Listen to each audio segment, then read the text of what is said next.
When people do the guest sermons for the kids, they don't usually tell me what's going to happen in them. So I was cheated out of M&Ms. That's all I know. Psalm 78 says this, just a couple of verses there. It says, the men of Ephraim, though armed with bows, turned back on the day of battle. They did not keep God's covenant and refused to live by his law. They forgot what he had done, the wonders he had shown them.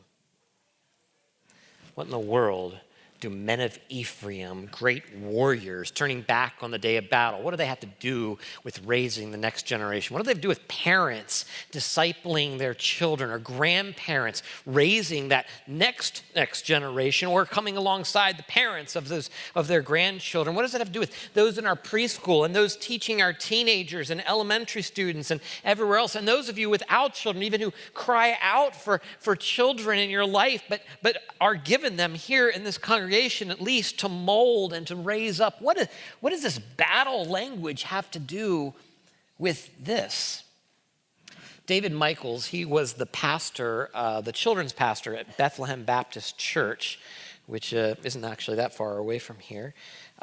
He said something very profound. And I want to make sure everybody's listening. I know I've been speaking for like 35 seconds. Some of you are asleep at this point, but try and wake up just for a moment, okay? Even in the balcony, that I never look up there, I'm told. Yep, you guys are awake, because it's super important that you hear this, okay? Because I am only going to repeat this like 14 or 15 more times in this sermon, so I need you focused on this. Very profound. He said, we need something. Something. And isn't he right? We need something.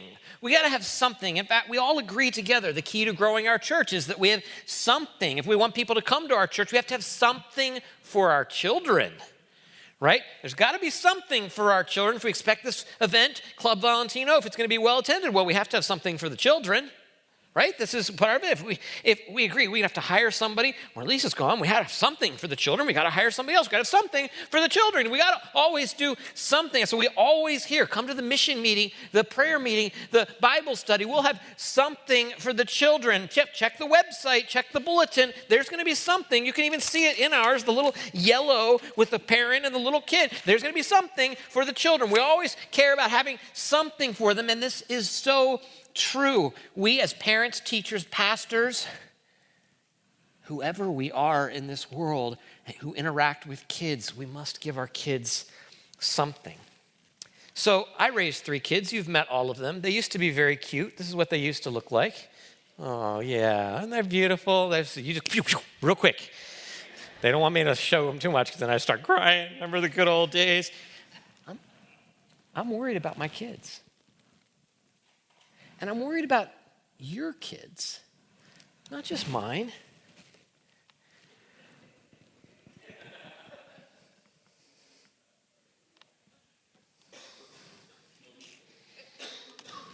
I'm worried that those kids might go through the same things that my kids went through. They might be hurt when they're picked last for basketball. They might get hurt when they are laughed at for something that didn't fit into the cultural norm for teenagers or whatever at that time. They might get hurt when their girlfriend breaks up with them. They might get hurt when they fail the test or when they don't have enough money as they're growing older, or when that heart disease hits them far too early in life, or they're going to lose and they're going to struggle and they're going to be frustrated and they're not going to get everything they want. And I'm worried about my kids. Do you worry about your kids sometimes? My boys aren't little anymore. 15, 18, 19, almost 20 years old. My oldest turns 20 in just a couple months.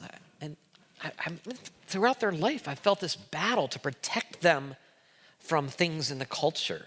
You know what I'm talking about here? You know, the bad things out there. And we all deal with this at different levels, of course, but everybody wants to protect their kids from something. Okay, we can't let our kids watch R-rated movies. It's really important. Keep them away from R-rated movies. But I've always wanted, I can't wait for my kids to see The Rock and Con Air and all of these great R movies that they should be in. Sorry, I mean, you might disagree with me, but these are awesome movies and they have to know about these movies, but they're not old enough yet. And so I'm waiting to bring them along to that. And I don't know what it is. And why am I so concerned with that?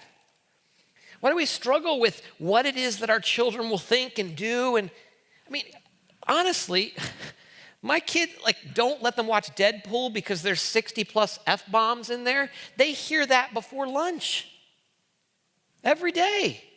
Oh, but we don't want to watch this sitcom because the sexual innuendos. This is all they talk about. This TV is not anything worse than what they have. The friends around them are giving them special brownies and talking about their conquests on a regular basis. You know what I'm talking about here, right? And it's not just the teenagers, 15, 18, 19. It's going down. It's in elementary school. They're talking about the same things in elementary school. And I'm not one of those guys who's like, oh, the good old days. Remember back then when life was so much better and they didn't talk about those things and there weren't F-bombs on TV and blah, blah, blah, blah. That's not what I'm talking about, because my guess is that my grandparents' generation, some of your generation, you had enough sin too, right? Maybe not quite so blatantly in our face. That just means it was covering up some of the blackness in your hearts a little better. But we're all struggling with the same things. What is going to happen to our kids? What's going to happen to Lauren and Kendall and Annika and Jessica and Moses and Felix and Argie and Connor and Leo? And what's going to happen to your kids? So I read this book. It's been a bunch of years now since I've read it. In fact, the book is quite old. It's 26 years old. So the stats that I give you on this book, you're going to be a little surprising to you. Okay, 26, this is not this generation, this is last generation. When the day America told the truth. It's a survey given to a bunch of people and told that they could be anonymous. They would not have to, no names, anything like that. They could say that they could actually tell the truth about what they thought. So 26 years ago, they gave this survey, they published this book. And here, I just want to tell you a few things. 13% of people that are telling the truth here see all 10 commandments as binding on us today. 13%. 91% say they lie regularly at home and at work. That is, as part of their consistent, everyday narrative, the things that they say is a lie. A third of AIDS carriers admit to not having told their lovers. Okay, remember, 26 years ago. Here's the results when posed this question. What are you willing to do for $10 million? 10 million. Even today's, that's still pretty good, 26 years later. 10 million. What would you do for this? 25% said they would abandon their families. 23% said they'd become a prostitute for a week. 7% said they would kill a stranger. 10 mil. Our kids are in danger of becoming killers and thieves and liars and cheats. And we're raising our children to one day maybe abandon their families if there's enough in it for them. Now, some of you might have struggled with these things. Some of you might have some of those things in there. Most of you probably don't struggle with those yourselves, and your kids aren't in that situation. So the bulk of you, it's not that you're worried they're going to become all of that. What we're worried about more is that our kids will be average. Aren't we? I don't want average kids. I don't want to lose my kids to the norm, the status quo, social neutrality. I don't want that. I mean, this person, this child growing up, they're not evil. They're not Hitler. They're not Stalin. They're just average. I mean, average, we don't want our kids to be average. They do little things wrong in the world. Most workers admit to goofing off 7 of their 40 hours at work. That means they're stealing from the company 7 hours. And half admit that they call in sick when they're perfectly fine. Term papers downloaded by the thousands and said that they're their own work. And it's not just those people. You're like, yeah, that is the way the world is, and I got to protect my children from that. No. These are church attenders in there. The church statistics versus the non-church are not hugely different. 43% of non-church admit to stealing work supplies. 37% of church attenders do. Not a huge difference. 17% of unchurched use the company phone call for long-distance personal calls. 13% who attend worship do the same. 17 versus 13%. Some of you are thinking, this is 26 years old, isn't it? What in the world are long-distance phone calls? I don't even know what the... Okay. Okay, but some of you remember when we had to pay for those things. I had to talk with my girlfriend at the time who lived 25 minutes away. It was a long distance call, $60 a month it cost me to talk to her. Whew. And real Christians, not just church attenders, and there is a difference, isn't there? A lot of people in the church don't belong to Christ. But real Christians, people who are committed, still say that they falsify their income taxes, they commit plagiarism, they bribe to obtain building permits, because that's just the way business is done now. They ignore construction specs, they illegally copy DVDs or computer programs, they steal time, they exaggerate products, they tell people what they want to hear, they selectively obey laws. This is the norm. This is the kids who are just the norm. I don't want average kids. I'm worried that my kids and your kids will grow up to be average. I want so much more, not just kids who aren't addicted to drugs and aren't killing people, but I want people who aren't average. I want my 3 boys to be something more. I need them to have something. So they need something. What do they need? We know what they need. If we don't want them to be scary and we don't want them to be average, then we give them discipline when they're young, right? Give them discipline, give them ambition, help them understand what a good work ethic is. Then they won't be average, they won't be normal, they will be on top of things, they will do well in life, they'll be all that they can be. And then we lose our kids to the extraordinary, and I am just as worried about that. I'm just as worried that my kids will grow up being exemplary, wonderful, good citizens, that they'll prosper and they'll be well known and they'll make it in the world, so much more than average. Won't it be great? Oh, my son has done so well in life. He's got true friends around him. He doesn't struggle. He retired when he was 60, even before the 62 mark. Isn't that great? And that's what we care about. As Christian parents, I'm not concerned that my kids will grow up to be like this.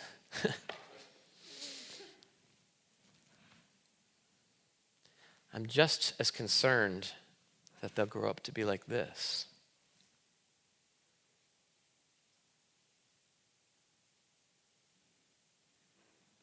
And there's nothing wrong with those things. There's nothing wrong with sailing and playing golf and leading well at work and having the nice white picket fence and all these wonderful things, but they are not the goals for Christian parents. I'm scared to death that my children will become this, because so many are. So many in our church is growing up to be successful, and I consider this to be a desperate and terrible state if there's not more. And I hope you agree with me. I hope our kids need something more than a work ethic and discipline and drive to get ahead. I know our kids need more. What we must give our kids is hope for the future. Not hope in the American dream, not hope and success and the white picket fence and the 2.5 kids, not hope that comes from being financially stable. I'm talking about true hope. Our problem is that our kids don't have a vision for the future because we don't have a vision for the future. We've never stopped long enough to figure out why we're doing what we're doing, why we exist in this world. We consider this to be an extra beautiful thing, having our children, and we forget that there is a purpose that God has given you those children for. Our goal has remained something like, well, at least I've done something. I've done something more than the neighbors have. Look at their kids. My kids are successful. They've done well. At least I've given them something. I don't want something for my kids. Or your kids. Our children are so much more significant than that. And although I illustrated that by behavior, it's not even behavior that I'm most concerned with. Behavior shows what's going on in the heart. I'm much more concerned with the heart. I don't want my children growing up to obey the laws. We talked about this a little bit, and it got a little scary in the Sunday school, but we'll hopefully wrestle with that a little bit more next week. But it's not about obeying the laws. It's about listening to the voice of God, and that's different. It's about teaching our children to be wise It's about grabbing hold of their hearts and their souls. J.C. Ryle, a great pastor of yesteryear, says, this is the thought that should be uppermost on your mind in all you do for your children. In every step you take about them, in every plan and scheme and arrangement that concerns them, do not leave out that mighty question, how will this affect their souls?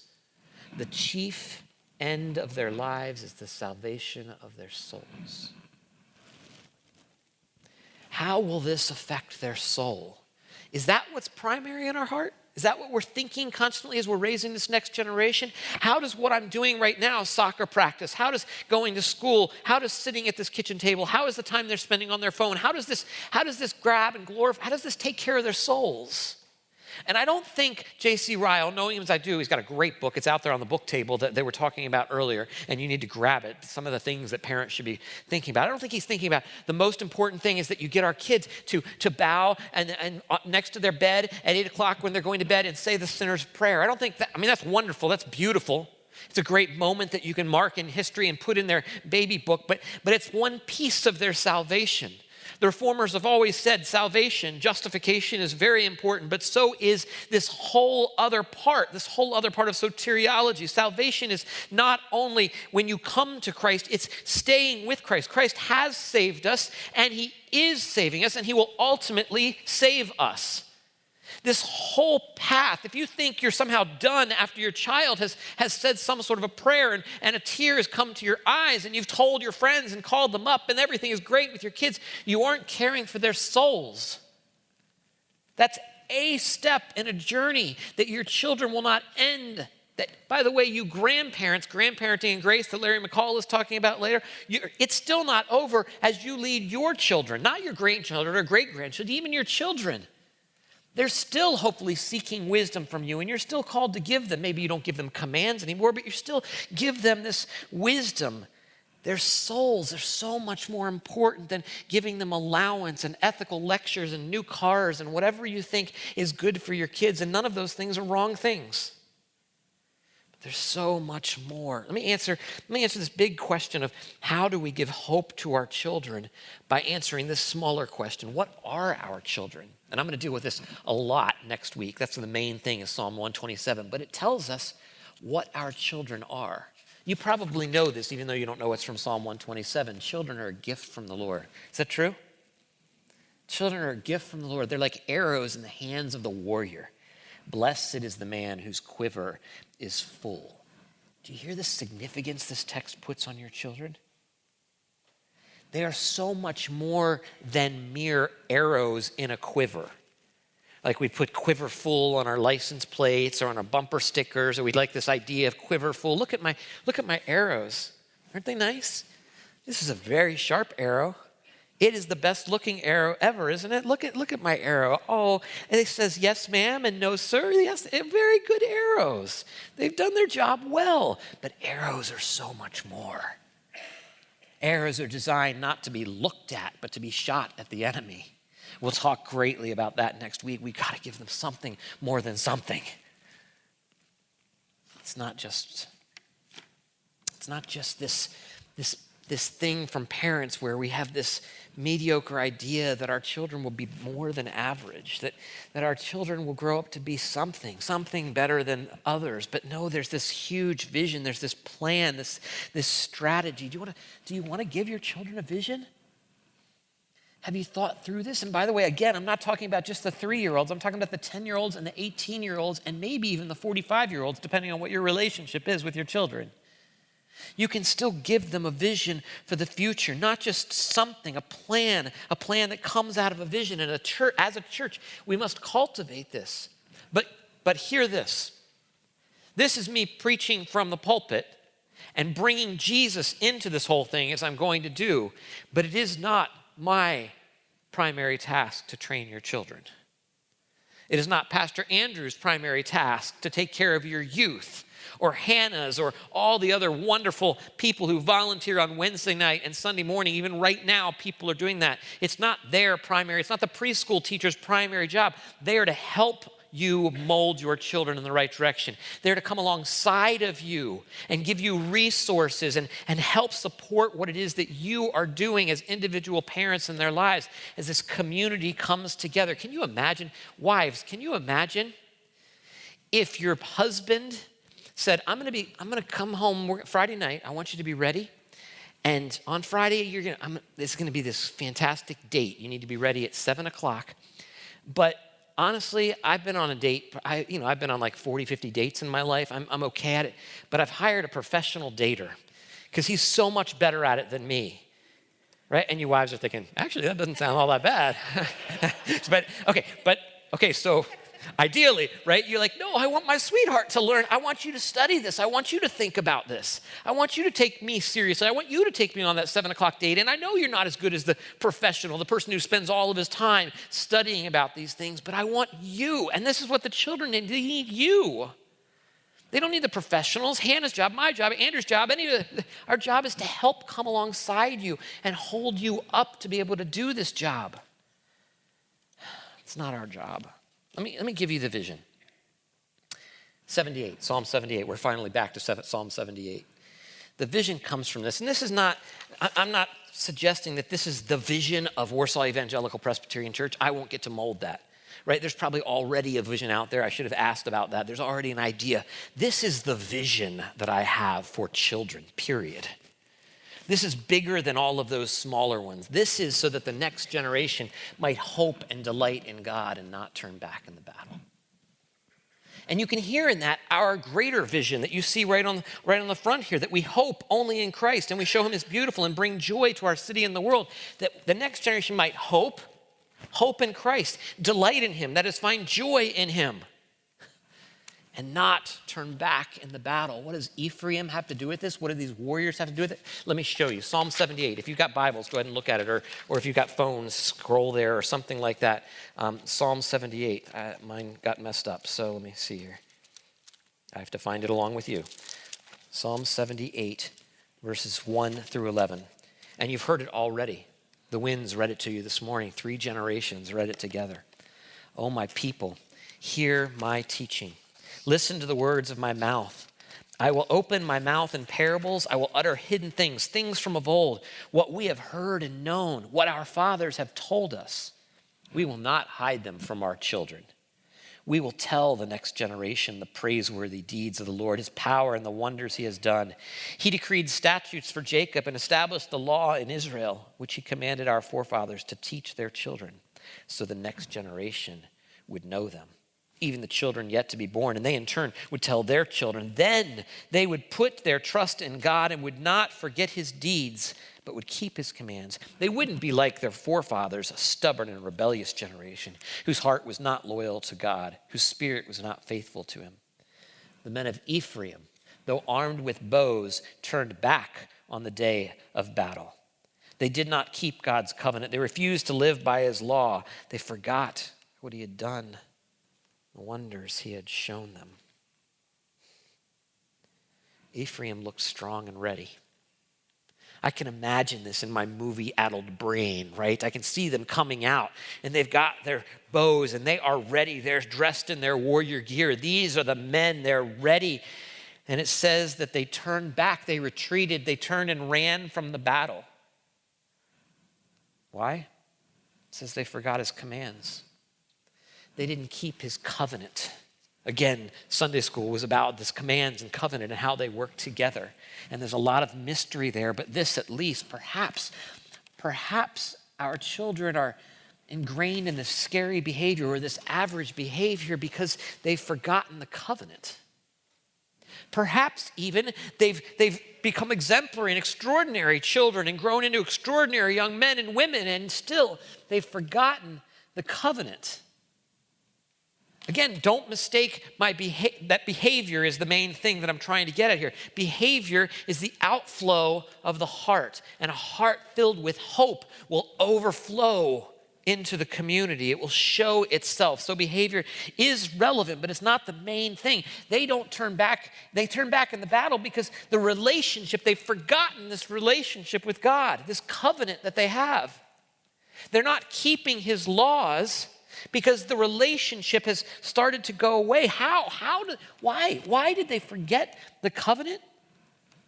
I got to wonder, maybe the previous generation didn't tell them about it, as this verse talks so much about. It's implied here. The author of the psalm says they will give utterances, open his mouth, he'll not hide the information from them. So it looks like they've tried to give this information out, but perhaps they've done a poor job. How could something like the relationship between God and man not be handed down well? We actually don't know if it was really given to the next generation or not, but if it was done poorly. Certainly, some might forget, but a whole generation would forget? Something is wrong. They've bought into some system, some dream, some other understanding. The whole generation has failed to see God's covenant, this relationship. They've put something else before that relationship. How can this be? How can the covenant not be remembered? And do you hear what this covenant is? Think about this. It's the praiseworthy deeds of the Lord, his power and the wonders he has done. How does that get forgotten? I can imagine people going through the Red Sea. Maybe they're carrying their little one, and over the next few years, they're telling that as he grew up. Oh, let me tell you about that Red Sea experience. Oh, it was awesome. As Joshua is telling the next generation about the walls that have fallen at Jericho.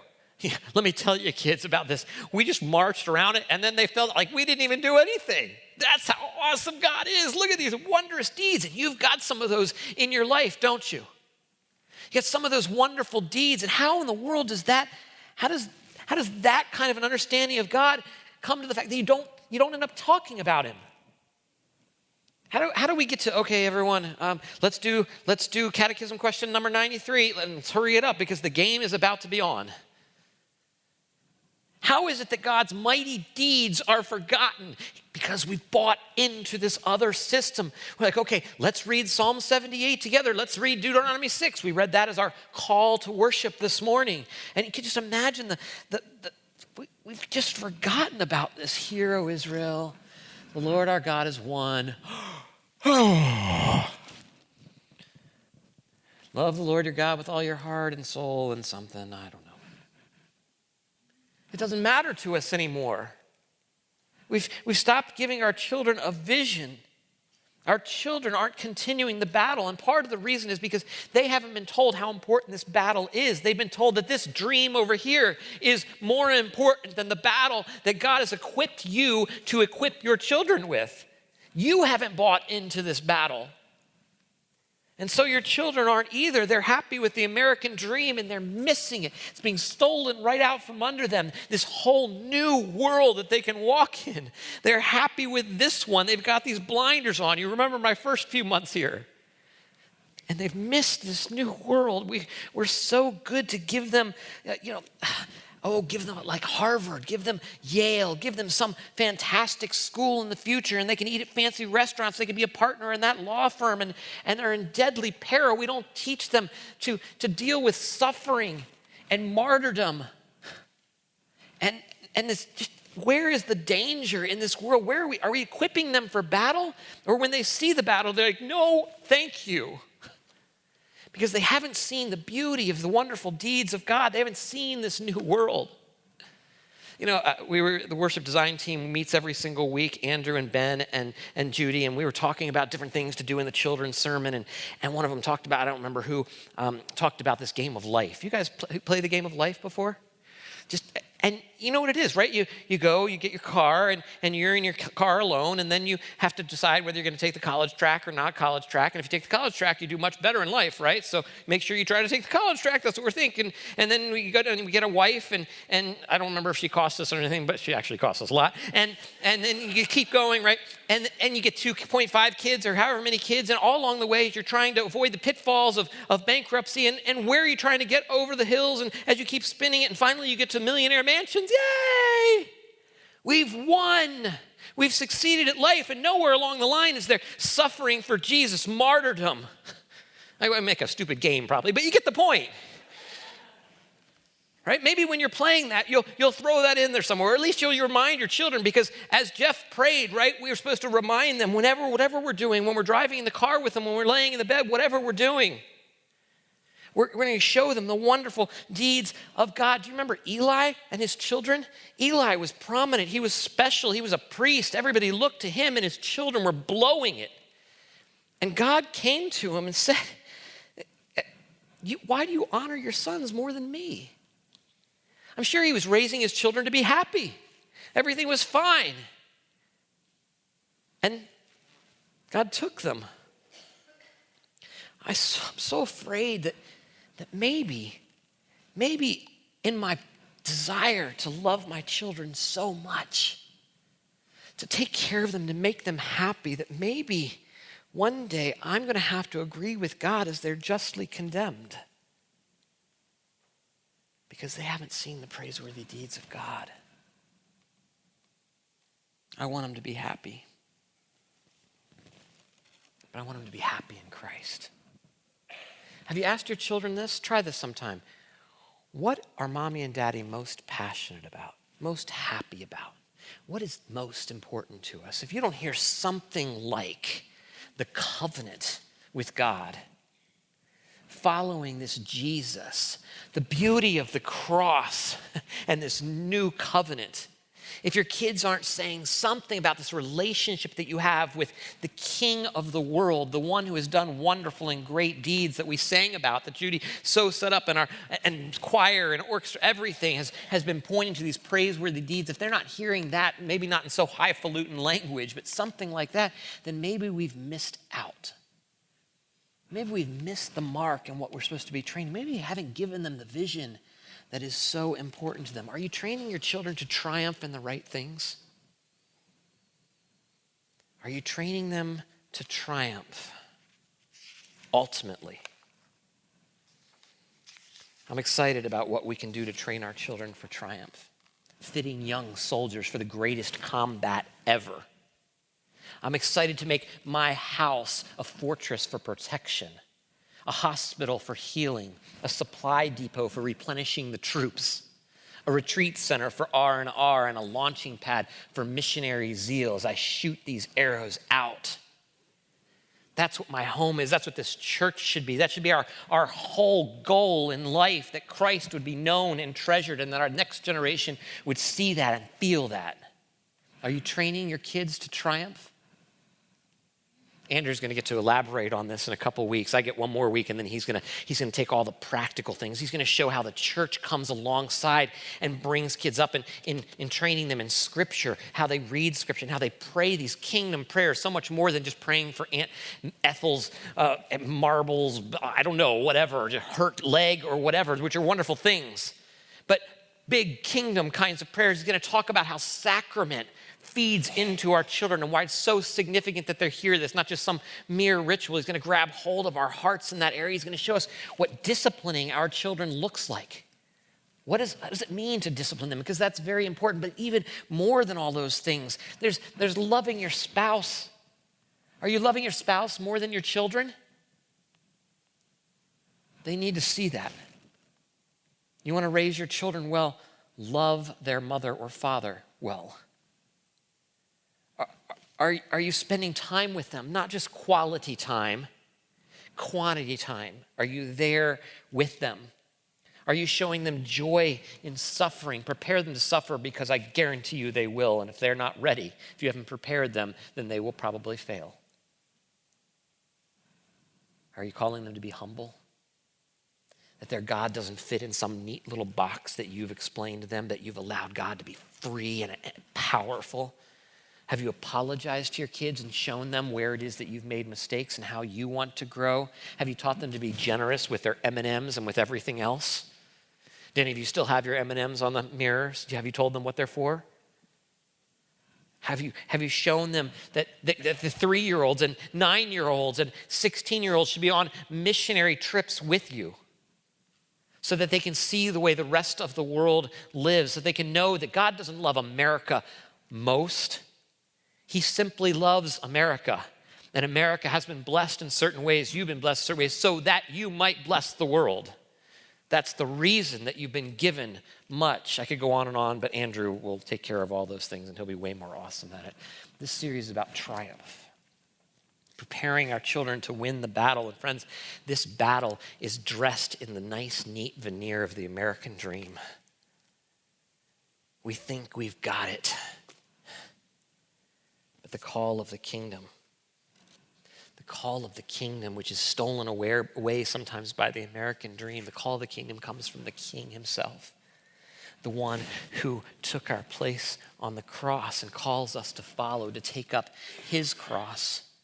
It's not for us to be better. The call of the kingdom is not, well, just be better. Don't make sure that your kids don't say 4-letter words, and make sure they don't have sex before marriage, and make sure they don't punch their friends in the sandbox, and make sure they stay away from the liberal agenda, or give 10% of their income and do their devotions every day, because these are the things that'll make. That's not it. It's not about all these behavior things. It's about resting, trusting in the King. It's about resting in Jesus. Not working harder, resting more, not pulling yourself up by your bootstraps, but trusting the one who already has done the work for us. Yes, this still means on the other side that we call our children to something. Yes, it means that they have to follow some sort of commands. Yes, it means that we give them a vision of Jesus that is so big and so beautiful that it can't be stopped by mere things like this American dream. This Jesus, he defeated death on the cross. Death and darkness and evil are gone because of what he did. And he calls us into this relationship, this covenant, this strategy for worldwide domination, where Jesus will be king of all and all will bow the knee. And I want my children to be a part of that.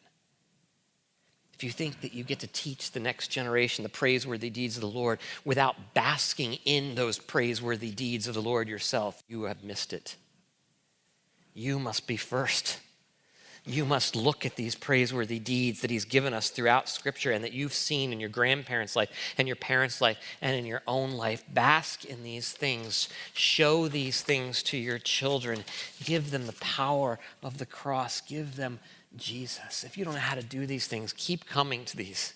Okay, Andrew's going to rock it in a couple of weeks. We've got a book table out there. We have a guide like papers out there. I think maybe they'll be out here next week that tell you some of the things you should be reading or helping your kids with, or giving your kids devotionals with. Some great ideas from some of the staff. Give them Jesus. Please don't give them this dream that's out there. Give them Jesus, the one who calls them to so much more. Don't just give them something. Give them Jesus. Let me pray.